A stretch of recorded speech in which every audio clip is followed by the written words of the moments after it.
Well, on Monday this week, the Syrian President Bashar al-Assad gave his third speech since the start of the uprising, a speech which our guest tonight has described as ridiculous, sad nonsense. Robert Fisk is the Middle East editor for the independent newspaper, and he joined me earlier from Beirut. Robert Fisk, thanks for being there. You're welcome. Now, President Assad's repression of the uprising in Syria has been far more brutal than in Egypt or Tunisia or even Yemen. I mean, do you expect that using these tactics he will succeed where dictators like Hosni Mubarak failed? No, I don't think so. It'll take a long time to get the Assad regime down.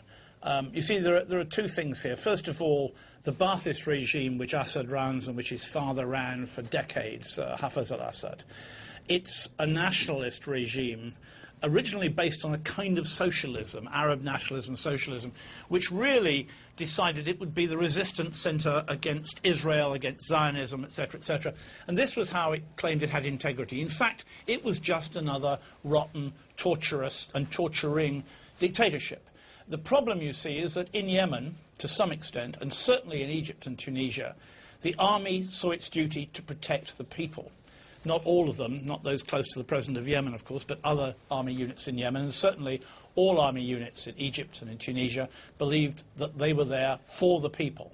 And so when the dictator had to go, the aeroplane was ready for him. In the case of Syria, the army is not there to protect the people, it is to protect the regime. And most of the army officers, the senior officer class, not all, but most, are members of the Alawite ethnic group, to which, of course, the president and his vicious brother Maher, who commands the special forces and the 4th Brigade in Syria, which has done a lot of the killing of, I think it's more than 1,400 is today's figure for the number of dead over the past 3 months in Syria. So this Alawite sect, which is in fact Shia Muslim, it's an offshoot of Shia Islam, and is a minority in Syria, effectively governs the Sunni majority. And in the various stories which I've been hearing from refugees as they cross the border into Lebanon, I mean, the Syrian border is so close when you get to it, you can talk to Syrians on the other side across a little stream which marks the border, which the French originally made when they were here for the French mandate after the First World War, and their stories are pretty horrific. We know that Assad's father and uncle killed an estimated 20,000 people in 1980 to quell an armed uprising in the city of Hama. Now, as you've just said, there are 1,400 civilians dead now. I mean, do you think we've got this really strange kind of repeating of history with another Assad and a brutal brother, as you say, running the special forces? Would they be prepared to kill as many people as the father and uncle did? You know, I think the brother Maher might be prepared to. Actually, by the way, the Hama uprising was in 1982 and killed at least 10,000, perhaps 20,000 civilians. This was a Sunni uprising against the Alawi regime. Of course, Hafez al-Assad is dead, and Rifat, who was in charge of the special forces there, he is living comfortably, you'll be pleased to know, in central London. No war crimes charges against him, it seems. There is a certain repetition, and interestingly enough, in his latest, third, rather baffling speech, all Bashar al-Assad's speeches are a bit baffling. He actually said that there was a kind of throwback to 1982. He made the connection that you've just done between the Hama uprising, which was suppressed with great ruthlessness and bloodshed, and what is happening today. But today there's also an enormous amount of torture going on. Villagers, for example, from Tel al-Halak, which is just across the border, 20 miles only from Homs in Syria, just across the border from Lebanon, they were telling me that when the black uniformed Shabiha, Alawite militia, entered with the army into their village, men with beards had their beards burned off, men had their fingernails taken out. I saw a man without fingernails, I mean, it's clearly true, and others were shot down, including one of the relatives of the town's imam, who was taken away to prison. This is just one small example, and when, in fact, the militia came into this village, they separated the Alawi villagers, because they lived together with the Sunni Muslims. The Alawi Shia Muslims were told to go home, and then they started firing, the militia started firing into the Sunni Muslims. It would be difficult to find a better way of starting a civil war. And it seems that, you know, Maher is the man who's behind this, and if necessary, there will be a civil war for that regime to go on trying to survive. Yeah, that is an interesting question, isn't it? Bashar al-Assad, educated in Britain, ophthalmologist. People thought he might actually be more progressive than his father, a genuine reformer. Who really holds power at the centre? Is it the brutal brother, or the more brutal brother, or him? Right, here we go. I was talking to the ruler of a Gulf country 2 weeks ago at lunch. And he told me, because he knows Bashar al-Assad personally, that Bashar is actually in charge. But I was also told by someone who was present, who's a good Syrian friend of mine, who was present at a meeting in which Bashar al-Assad was trying to work out what to do because of the original violence in Daraa after 13 children had been arrested for writing anti-Assad graffiti on the wall and had been tortured. And Maher walked into the room and said to Bashar, according to my source, just give me 10 days. 10 days, I can stop this. Well, it's now 3 months later, 1,400 dead. He failed.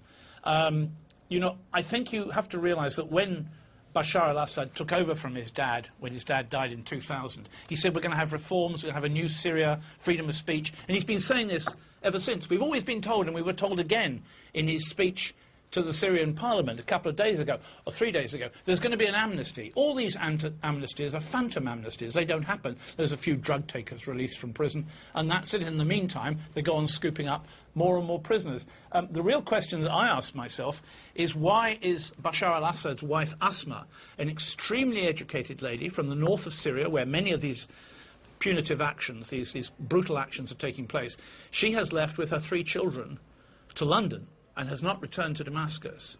There are various versions of why she went. Firstly, because she was, and I've met both her and her husband. They're actually very bright people, and she is very strong on the issue of human rights. She must have been deeply upset at what was happening, especially in her own home area in Syria.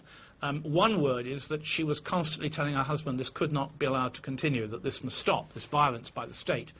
And then in the end he said, it's better you go to London and take the children. Another version, she's staying with her father in London. She's not at the home that she owns there, which Bashar al-Assad owns. Another version has it that she was so sick and she had to leave.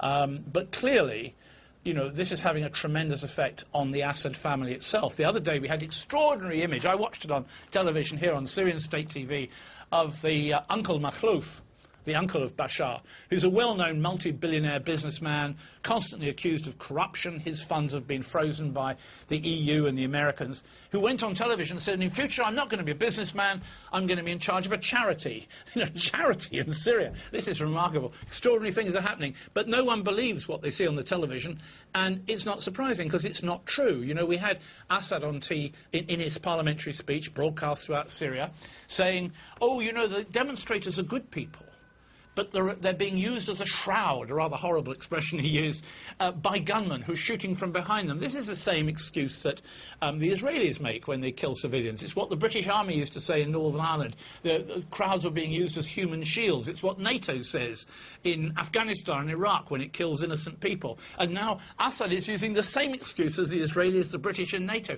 Absolutely incredible. Yeah, it was a mixture of reform promises and sinister threats, but there is a limit to the tolerance. Yes.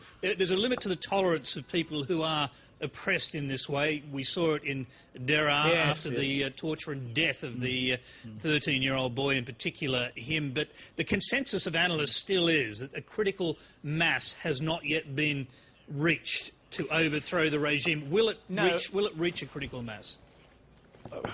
You know, the problem is that tens of thousands of people with great courage go onto the street, they're shot down, then the mourners come along to the funeral and the mourners are shot down. Where they get their courage from, I don't know. These are tough, brave people. But tens of thousands is not enough. You need millions on the streets. And that's what brought down Mubarak. There was 1 million people just in Tahrir Square alone in Cairo, let alone Alexandria, Suez and the other Egyptian cities. Interestingly, the Egyptians who were behind the revolution, the young people, have actually sent to the local committees of the resistance inside Syria itself a list of advice, 1, 2, 3, 4, 5, of how they should spread the demonstrations. Do them in every city in Syria, not just in one village or two cities, but everywhere, because that way it'll grind the authorities down. They'll begin to lose their morale that they can win.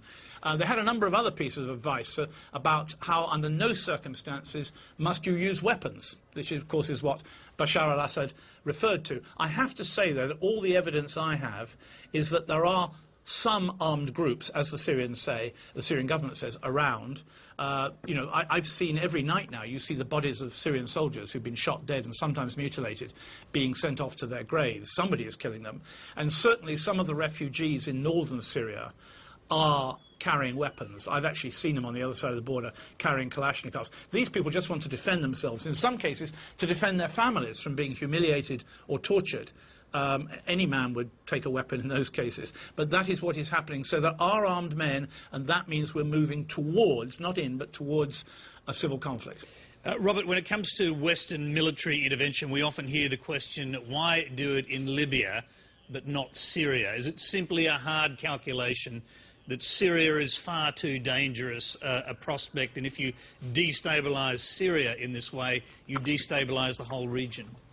That's a good excuse. I think the real answer is that Libya has an awful lot of oil and Syria doesn't have very much oil. And businessmen are not interested in Syria. In fact, its economy is rock bottom already. Whereas Libya is a golden palace to be seized by anyone who intervenes. I think at the end of the day that's what it's about. There is no other reason. Syria is a tough nut to crack. Even the Israelis are deeply concerned, let us not use the word frightened, of the Syrians. They're very hard people. But now, of course, they're showing that toughness against the regime. It's the only Ba'athist regime left. There was another one in Iraq, and as we know, that disappeared in 2003, didn't it? OK, final question. The Turkish government have long been allies of Assad. How significant is it that they've now turned their backs on him, and will it throw him much more into the camp of the Iranians? Well, Erdogan, and particularly the Turkish foreign minister, were very angry and furious with Assad, because when the Turkish foreign minister made a second trip to Damascus, he was told by Assad that Assad would make major reforms, not the phantom amnesties and the talk of reforms and mechanisms for committees and the other rubbish he's been talking, but serious reforms, and would be allowed, anyone could stand for election for the president. And the Turks were outraged when they believed that Assad lied to them. He did not make that offer. He made a promise to the Turks which he did not fulfill. As a result of that, the Turks are becoming increasingly worried about the large number of Syrian refugees, particularly Syrian Kurdish refugees. Remember, Turkey has its own Kurdish problem, or it does in the eyes of Turkey anyway. And for this reason, the Turkish military, and I can assure you this is correct, have a plan, if necessary, to enter militarily Syria and carve out a cordon sanitaire, certainly including the town of Qamishli, perhaps going halfway to Deir ez-Zor, which is the first major town south of Qamishli inside Syria, with Turkish troops to protect Syrian refugees inside Syria and avoid those refugees crossing the border into Turkey. So the Turkish-Syrian relationship, or rather the breakdown of that relationship, is a very serious matter at the moment. And briefly, the Iranian situation, because we've even heard reports there are Farsi-speaking possibly Iranians actually fighting alongside the Syrian army. No. Yeah, look, I have investigated so far as I can. I'm in Beirut at the moment, but I can talk to Syria on the phone, I can go to Turkey. I don't have any evidence at all of any Iranian military or paramilitary support for the Syrians. Remember, in Hama in '82, they didn't need any Iranian support, and Iran was an ally then. I think what's happening is that a lot of Syrian Arabs are hearing militiamen speaking in Kurdish, which they wouldn't understand necessarily, Kurdish language being separate from Arabic. And I think they're therefore saying, oh, they must be Iranians. I don't have any evidence the Iranians are involved. Certainly they support the Syrians. And while the Iranians are spending half their time congratulating the Egyptians on their revolution, the other half of their time they're saying, we support Assad. Very odd, isn't it? Robert Fisk, as usual, so much more to talk about. It's a very complex world you live in. We thank you very much for taking the time to join us again. You're welcome.